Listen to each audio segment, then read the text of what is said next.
नमस्कार, मेरा नाम याकूत अली है और आप देख रहे हैं द वायर का कोविड बुलेटिन। 21 मई 2021 को भारत में 2,90,000 से भी अधिक नए मामले सामने आए और 4,209 लोगों की मौत हो गई। आंकड़ों पर अगर गौर करें तो 15 अप्रैल से लगातार 37वें दिन संक्रमण के 2 लाख से अधिक दैनिक मामले सामने आए हैं। इसके अलावा 28 अप्रैल के बाद ये लगातार 23वां दिन है जब एक दिन में 3,000 से अधिक लोगों की मौत हुई है। साथ ही 21 अप्रैल के बाद लगातार ये 29वां दिन है जब एक दिन में मरने वालों की संख्या 2,000 का आंकड़ा पार कर गई है।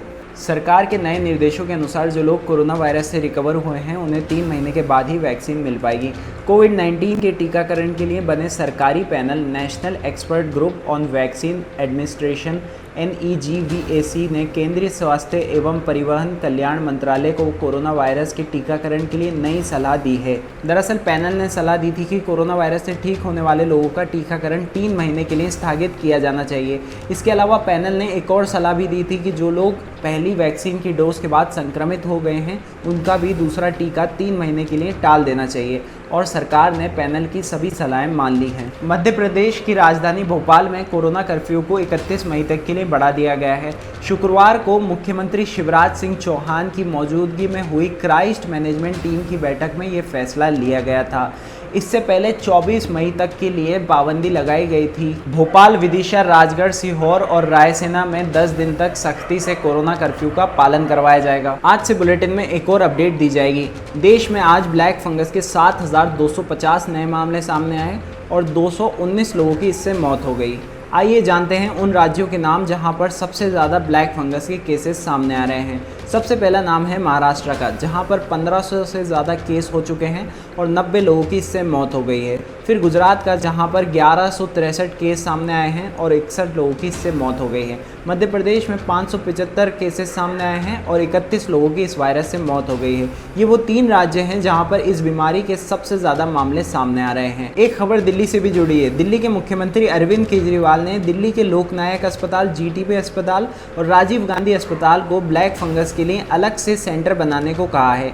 दिल्ली में अभी तक ब्लैक फंगस के 203 मामले हैं और एक व्यक्ति की इससे अभी तक मौत हो गई है।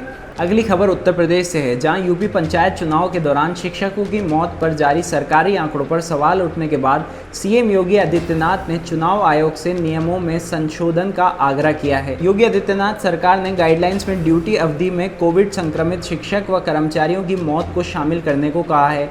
चुनाव आयोग से बात कर यूपी सरकार पंचायत चुनाव में कोविड से जान गंवाने वाले शिक्षकों व कर्मचारियों की मदद के लिए गाइडलाइंस बदलेगी। CM योगी ने कहा कि चुनाव ड्यूटी के दौरान हर मौत दुखद है और राज्य सरकार की संवेदना प्रत्येक कर्मचारी और उसके परिजनों के प्रति है। CM योगी के अनुसार चुनाव ड्यूटी करने वाले जो भी लोग कोरोना के कारण दिवंगत हुए उन्हें चुनाव आयोग की गाइडलाइन संशोधन कर मुआवजा दिया जाएगा और परिवार के एक सदस्य को नौकरी भी दी जाएगी।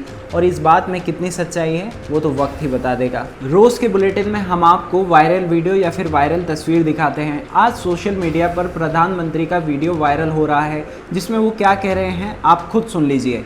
हमारे कई अपनों को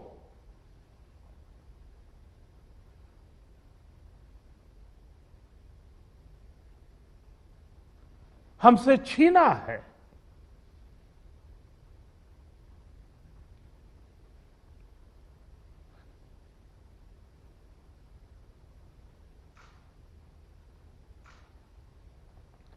मैं उन सभी लोगों को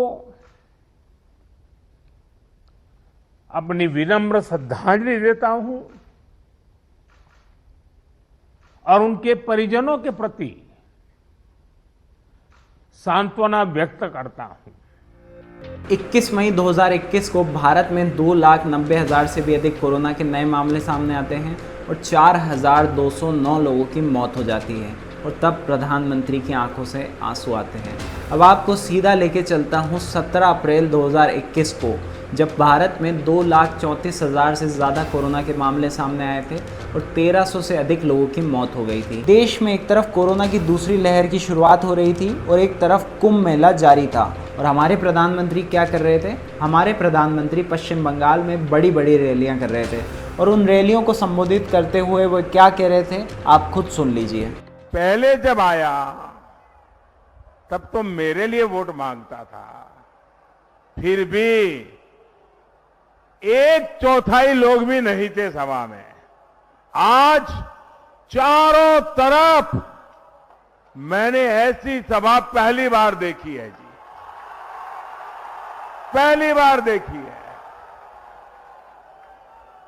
अब बताइए मेरी शिकायत मीठी है कि कड़वी है? आज आपने ऐसा दम दिखा दिया है, ऐसी ताकत दिखा दी है। मैं जहां देख सकता हूं मुझे लोग ही लोग दिखते हैं, बाकी कुछ दिखता ही नहीं है। क्या क्या कमाल कर दिया आप लोगों ने। बीते महीने से भारत के लोग किन चीज़ों को लेकर परेशान हैं? ऑक्सीजन, हॉस्पिटल बेड्स, दवाओं की कमी, वैक्सीन की कमी। आत्मनिर्भर भारत अब इतना आत्मनिर्भर हो गया है कि लोग सोशल मीडिया के माध्यम से एक दूसरे से मदद मांग रहे हैं और लोग एक दूसरे की मदद के लिए आगे भी आ रहे हैं, जो कि बहुत अच्छी बात है। इतना ही नहीं, भारत की मदद के लिए दूसरे देश भी आगे आए हैं। किसी देश ने ऑक्सीजन की सप्लाई भेजी है तो किसी देश ने दवाइयाँ भेजी हैं। दवाएं और ऑक्सीजन सप्लाई कई समय तक दिल्ली एयरपोर्ट पर पड़े रहती हैं। फिर इस मामले में अदालत दखल देती है। अदालत के दखल के बाद ये कई राज्यों को मिलना शुरू हो जाती हैं। अब आप खुद सोच लीजिए प्रधानमंत्री के आंसुओं में कितनी सच्चाई है। जाने से पहले प्रधानमंत्री से एक ही गुजारिश कि वैक्सीन उपलब्ध करा दीजिए, क्योंकि वही जनता है जिन्होंने आपको प्रधानमंत्री बनाया था।